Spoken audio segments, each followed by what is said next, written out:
Kasus dugaan pelecehan seksual terhadap perempuan kembali terjadi di Sulawesi Utara, di mana seorang gadis asal Manado berinisial V, 19 tahun, diperkosa 19 pria, 2 diantaranya diduga oknum polisi.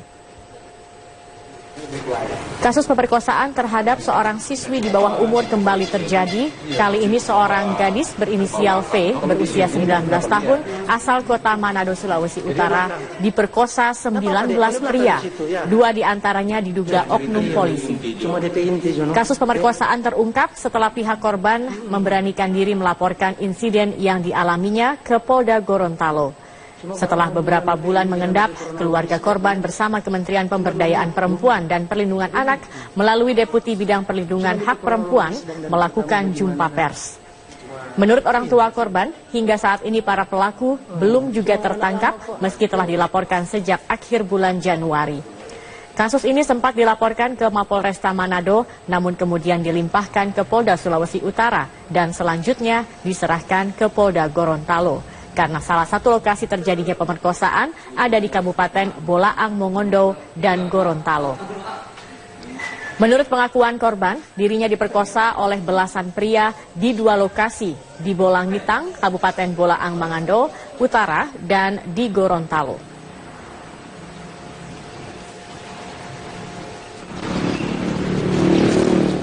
Kasus kejahatan dan kekerasan seksual khususnya terhadap anak-anak di Indonesia dianggap para aktivis anak-anak telah melampaui batas kewajaran. Oleh karena itu saat ini pemerintah maupun DPR harus didorong untuk mengesahkan dan menganggap kasus kejahatan terhadap anak dikategorikan sebagai extraordinary crime sejajar dengan kasus narkoba dan kasus terorisme. Menurut saya dalam kasus Bengkulu, kasus-kasus yang lain seperti yang disebutkan, pemerintah maupun dia sebagai penyelenggara negara dan pembuat undang-undang menyatakan kasus Bengkulu dan kasus-kasus lain yang merampas kemerdekaan anak, bahkan menghilangkan paksa hak hidup anak, dibunuh lalu diperkosa lalu dibunuh, ini harus diterapkan sebagai extraordinary crime. Itu penting supaya tidak dianggap sebagai tindak pidana biasa. Dia harus ditempatkan sebagai tindak pidana kejahatan luar biasa. Itu yang penting. Kalau tidak, maka pidana pokoknya yang tidak memenuhi harapan masyarakat. Harapan masyarakat kan hukuman mati, hukuman kebiri, rajam, kan gitu ya reaksinya. Itu nggak bisa terjadi kalau pidana pokoknya tidak jelas, tidak setara dengan hukuman mati, hukuman seumur hidup seperti narkoba, terorisme dan korupsi. Penyusunan regulasi yang memberikan efek jerah. Dulu sempat ada diskusi soal pengebirian dan draft perpunya juga sudah disiapkan. Komitmen politiknya sudah diambil, tetapi di tingkat implementasi perlu didorong lebih cepat.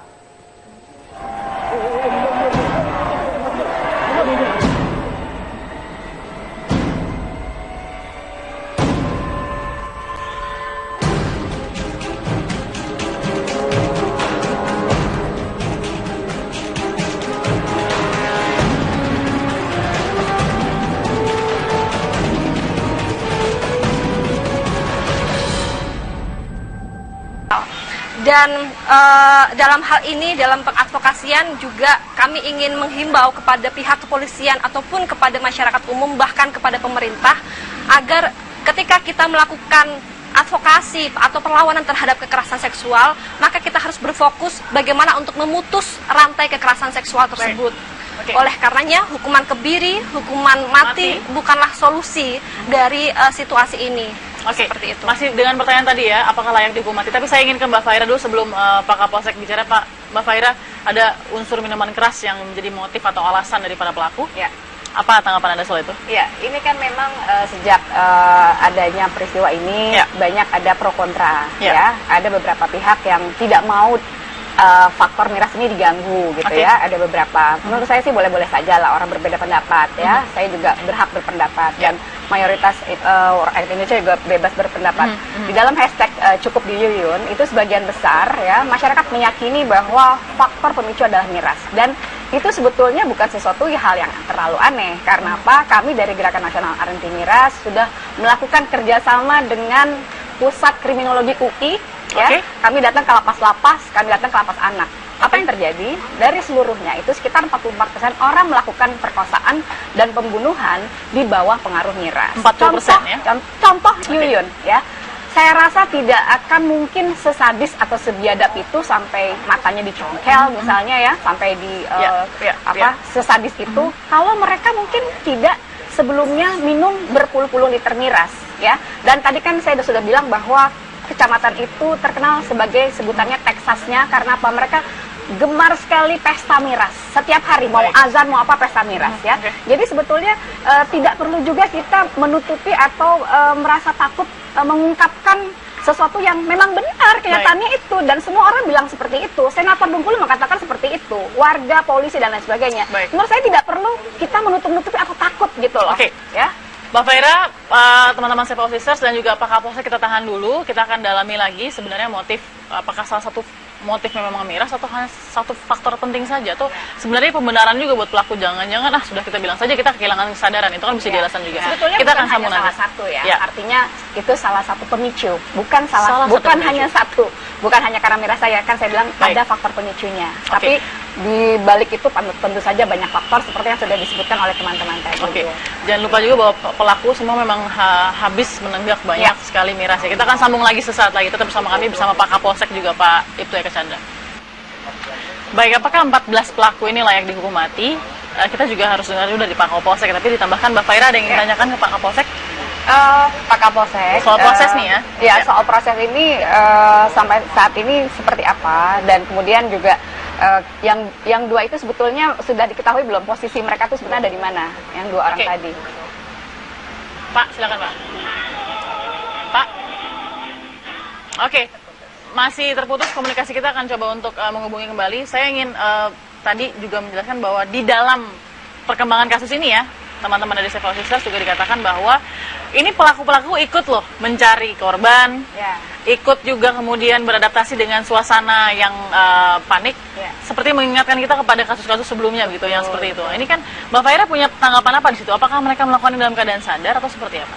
Ya itu sebetulnya seperti di film-film ya, biasanya pelaku itu ada di sekitar kejadian. Baru menyadari setelah itu apa yang terjadi dan kemudian bukan sih, menurut saya itu mereka tampil supaya mereka seolah-olah bukan pelaku. Gitu. Itu wajar. Simpel itu. Pembelaan manusia terhadap dirinya sendiri. Nah, ini tadi kita sempat berbincang juga, Pak Kapolsek sudah bersama kami, Pak. Ya, Mbak Bagus. Baik. Pak Eka, di PUT itu kasus pemerkosaan dari sepanjang 2016 ada berapa, Pak? Untuk kasus pemerkosaan yang saya tangani selama saya jadi Kapolsek itu sudah 2 kali. Sebelumnya kalau tidak salah itu bulan April 2000. Mohon maaf, itu bukan 2016, Mbak. Itu di 2015. Baik. Ya, di 2015 memang pernah kita tangani juga. Tapi memang antara pelaku dengan korban ini memang mereka diawali dengan jalan-jalan gitu, Mbak. Berarti 2 kasus dengan ini ya, Pak. Pemicunya juga apa, Pak? Boleh kami tahu? Kasus pertama yang Bapak tangani. Kalau yang itu, kalau saya lihat memang kekurang mengerti anak-anak itu, kan memang mereka rata-rata masih umur 13 tahun, umur 12 tahun gitu. Baik. Saya masih merasakan kekhawatiran dari teman-teman Safe House Sisters ya, karena sepertinya mungkin masih abu-abu nih mau kemana, karena begini kan kita juga tahu lokasi ini jauh, ada di pedalaman Bengkulu begitu, mungkin juga kerja berat juga untuk Pak Ibtu Eka Chandra. Tapi apa yang ingin Anda kasih masukan kepada Kapolsek atau dukungan yang bisa diberikan? Silakan, Mbak Lini, Mbak Mutiara, silakan. Kalau masukan kepada Pak Kapolsek seperti itu, saya pikir kerja-kerja yang dilakukan itu cepat ya. Jadi intinya adalah bagaimana melanjutkan pekerjaan-pekerjaan untuk menangkap kembali pelaku yang masih buron ini gitu. Dan saya pikir apa yang disampaikan oleh Ibu Yohana Yambise yang mengatakan bahwa industri pornografi ini salah satu yang memicu tingginya angka kekerasan seksual terhadap perempuan, saya pikir itu betul. Karena industri pornografi ini yang harus kita beri fokus gitu ya. Jadi jangan kemana-mana dalam kita melihat akar persoalan dari situasi ini. Begitu. Tapi kan banyak potensial trigger. Ada saja pemicu dari mana saja kalau kasus pemerkosaan. Tapi kita harus berfokus bagaimana ketika kita mendata itu kan bahkan tingkat perkosaan yang terjadi di ranah personal itu paling banyak. Artinya adalah itu yang dilakukan oleh orang-orang terdekat, begitu. Dan ini bukan karena pelaku tidak sadar atau karena pelaku minum minuman keras dan segala macam, tapi memang dari pikiran gitu yang membuat perempuan ini bisa atau tidak punya kontrol atas tubuhnya. Saya ingin tanya ke Pak Kapolsek. Pak Kapolsek, ada tidak unsur orang dekat dengan korban yang menjadi pelaku? Kalau dikatakan yang sangat dekat, nggak ada juga loh, Mbak. Tapi relasi ada? Rata-rata memang pelaku ini mengenali korban karena mereka satu desa. Artinya satu lingkup begitu ya? Iya, ada satu juga desa, cuma beda dusunnya aja. Ada yang kakak kelas begitu Pak ya? Dusun 5 itu cuma kebun karet yang memisahkan. Ada yang kakak kelas begitu Pak ya? Iya. Ada yang mantan kakak kelasnya, itu memang ada. Kita harus mengerucut di sini karena ini segmen terakhir. Pertanyaan saya yang mungkin kalau Pak Ibtu kan pasti mengikuti undang-undang dan proses lidik dan sidik ya. Saya ingin ke Mbak Faira. Mbak Faira, ini sudah bukan masalah daerah ke daerah lagi, tapi harus masalah nasional. Apa yang Anda bisa lakukan sebagai wakil rakyat nanti untuk mendesak sesuatu yang sangat penting soal kejahatan seksual? Pesan saya untuk Pak Jokowi dan juga Ibu Yohana ya, dan juga teman-teman saya di DPR RI ya, ada dua hal yang harus disegerakan, yang harus dibahas, yang harus disahkan. Pertama adalah rancangan undang-undang penghapusan kekerasan seksual ya. Bahkan tadi Mbak Balkis punya usul yang sudah saya tampung, kekerasannya diganti kejahatan. Kedua, rancangan undang-undang minuman beralkohol, karena ini sudah dibahas, tinggal disahkan. Ya, kalau tidak ada usaha seperti ini, saya sudah tidak percaya lagi bahwa Pak Jokowi misalnya punya program revolusi mental. Yang pertama, terus kedua, di sana itu belum ada pesantren. Saya minta segerakan buat pesantren, dibina masyarakatnya, ya. Terus kemudian juga kebiasaan minum miras dan lain sebagainya itu bisa dihentikan. Kepada Mbak Lini, silakan. Ada dua hal yang mau saya tekankan. Yang pertama, negara atau DPR RI juga dalam hal ini punya tugas untuk segera membahas rancangan undang-undang penghapusan kekerasan seksual. Masuk prolegnas, tetapi tidak masuk prioritas untuk pembahasan.